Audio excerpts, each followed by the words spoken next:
Alright everyone, welcome to my Aegislash breakdown video, a very brief breakdown video on the Aegislash that I was utilizing in the last video. Unfortunately, I wasn't able to showcase him, I guess, as much as I wanted to.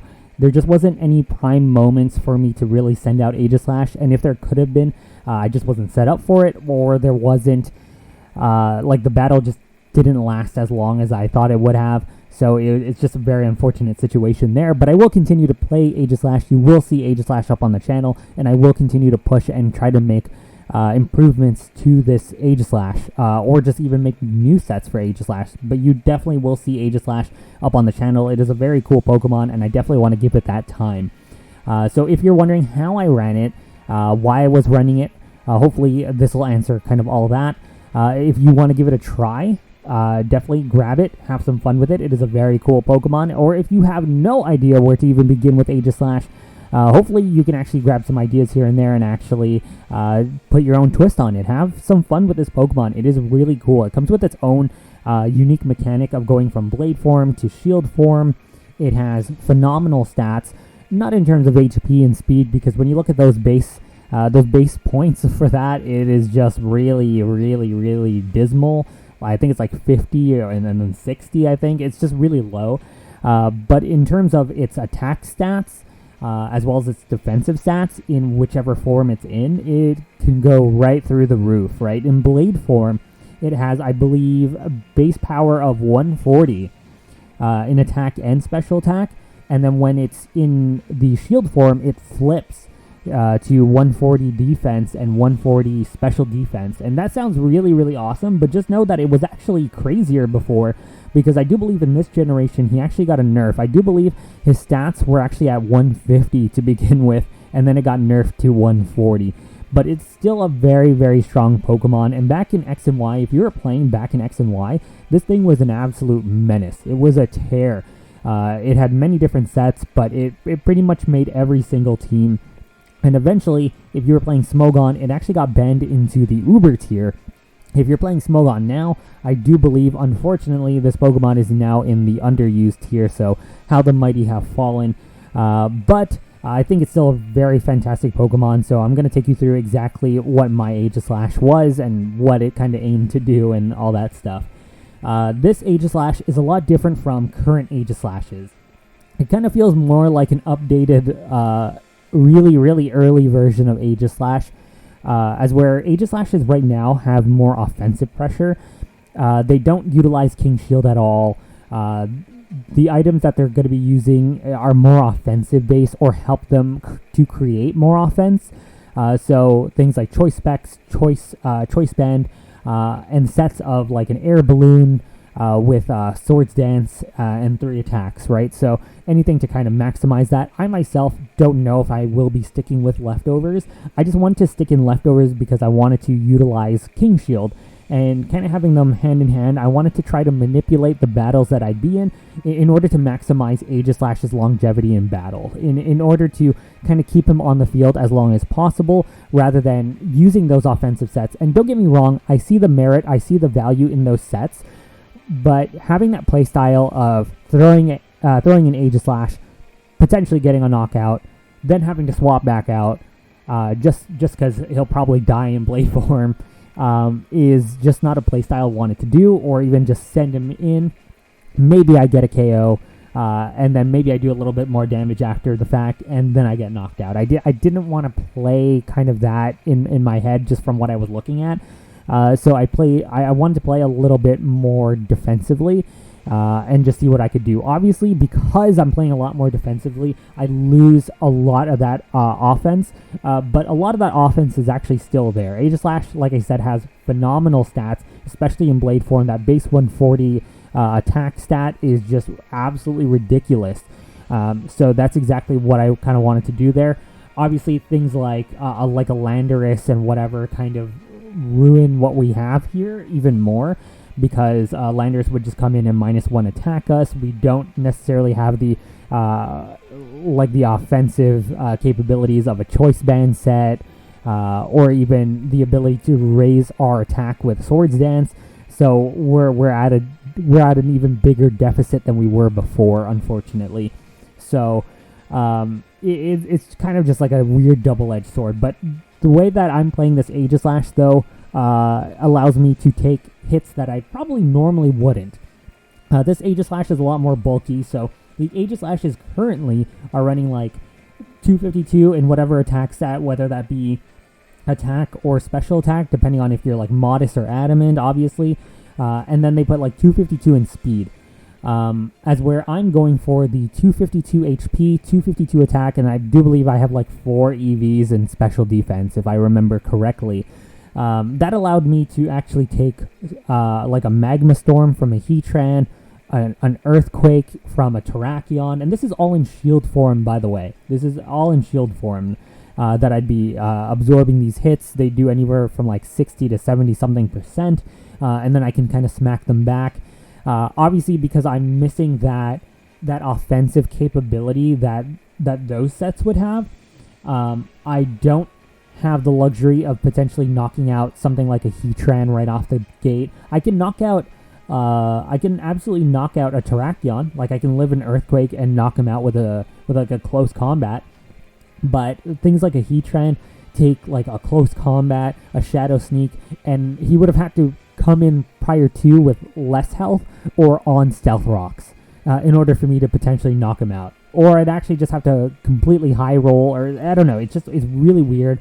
But because of the set that I'm running and I don't have as much offensive pressure, I miss out on some really crucial KOs, which is why I'm also kind of considering weakness policy.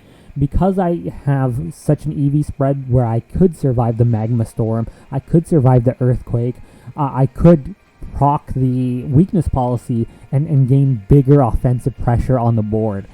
Like even Latios, they can hit me with Mystical Fire. I could live that and proceed to KO them back. I think Latios, if I actually, with this current set, I think Latios, it's a roll to actually knock him out. If he actually survives, I can actually clean up with Shadow Sneak. But again, that's a way for us to KO those.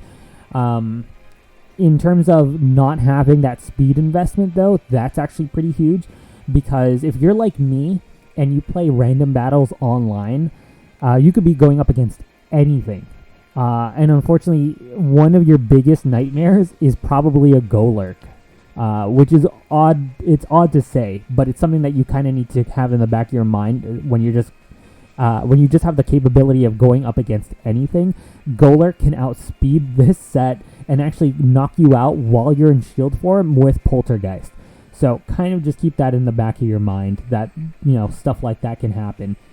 There's a lot of matchups that this Aegislash actually has some issues with, for sure. But one of the ones that it probably capitalizes the most on is Chansey and Blissey. But before we get into that, we'll go here. So we'll show the stance change, and we'll show that it's adamant, by the way. But then we'll go into its movesets of King Shield. Like I said, I wanted to max out its longevity, and it works so well with the leftovers. Unfortunately, it doesn't really do things as well anymore. Like, for example, like if you're like worst case scenario, you go up against like a darker Shifu. This is the worst matchup it could possibly ever have. Already, you're kind of at a typing disadvantage. Obviously, you have access to close combat here, right? But its moves will go through the King Shield, and even if it didn't, you -1 it, but you -1 if it ran into the King Shield. So it's -50% attack, but it'll crit through that with its dark move, and you're still in trouble. So that's kind of worst case scenario, but there's a lot of things that you could utilize for King Shield, like especially opposing Pokemon that kind of want to knock off or do anything physical to you. Getting that -1 attack is always really, really good, and obviously having a Protect plus the leftovers is always really good combination to have. We also have Shadow Sneak on here, which is your priority move, which could help clean up in some scenarios as well. We have Shadow Claw, which is just a stronger ghost-type move to have. I just need that little bit of extra pressure there. And then we have Close Combat, which if Close Combat wasn't given to Aegislash this generation, we would just be running the Sacred Sword. But because we have Close Combat, it really makes work of a lot of different matchups like Chansey and Blissey. So now let's go back to that Chansey and Blissey. Chansey and Blissey actually cannot do a thing to Aegislash, unless they're weird and they're running like a Blissey like me, where I was running Flamethrower, but I was only running Flamethrower because I didn't have Seismic Toss, and odds are they will have Seismic Toss, right? So typically, like, let's start off with Chansey. So Chansey, a typical set would be like Seismic Toss, Toxic, Aromatherapy, and Soft Boiled or something like that, right? They can't touch you with Seismic Toss. That's a fighting move. You're a ghost. They can't hit you with Toxic because you're part Steel. They can't poison you. Aromatherapy does nothing against you, and Soft Boil does nothing against you. Close Combat will 2-hit KO a Chansey. Going into Blissey, a typical Blissey set would be something like Seismic Toss, Thunder Wave, Aromatherapy, and again, Soft Boiled. Seismic Toss, again, cannot touch you. Thunder Wave could touch you, so kind of just need to be careful of that. And at that point, I guess if they paralyze you, you might actually be slower than you absolutely need to be. And they could just potentially, like, you could Close Combat, and then they could Soft Boil, and then it kind of just goes back and forth. And unfortunately, I only have 5 Close Combats. I didn't max out the PP just yet, so max out PP would be 8, and there's a lot of Soft Boils to go through, so that might actually be kind of an issue there. But if it's not, then it's not, so don't even worry about it.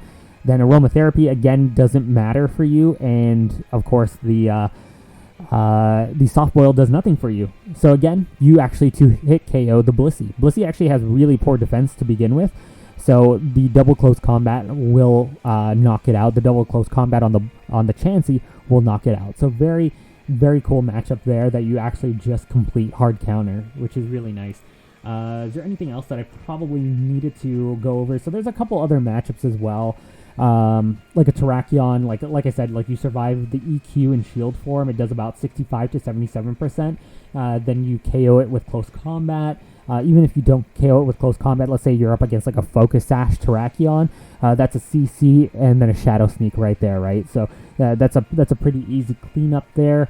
A Tapu Koko of ×2 Shadow Claw would be enough to knock it out. If it is a Heavy Duty Boots variant, Tapu Koko, it actually, especially even in the electric terrain, I think at most it does is like mid 40% to you with like Thunderbolt, and actually really can't do anything else but that at that particular point. And obviously the sheer amount of health that you could still get back from that, but you more or less win that matchup. The Choice Specs Tapu Koko might be a little bit more difficult. Alolan Raichu, for example, also would absolutely do nothing to you, and you would knock that thing out of the park 100%. I think Pokemon like Snorlax would also be kind of a little bit iffy. You do have Close Combat, that's for sure, but it could get a little bit dicey in some scenarios. But overall, I think the Pokemon is great. Is this the way that I think it should be played? Like I said, I'm also looking into weakness policy because I could live a Magma Storm, I could live an Earthquake. There's some things obviously I can't survive, but those things that could proc that could give me offensive pressure right there. But for the most part, I am more or less satisfied, right? There's a lot of things that I would love Aegislash to have, and if this Pokemon could have had 5 moves, I would have definitely loved 5 moves on it. I would have loved the opportunity to throw a Swords Dance, a Substitute, a something on there, but that kind of would just change how I'm playing this Pokemon, and it just becomes a whole different build at that point, unfortunately. So that is what it is. If you want to try it out, definitely have some fun with it. But this is the Aegislash that I was running, and maybe I'll do an update kind of in the future if I do any significant changes to it. And definitely look out for more battle videos and any more of these breakdown videos on the Pokemon that I'm using. So I'll see you guys on the next one.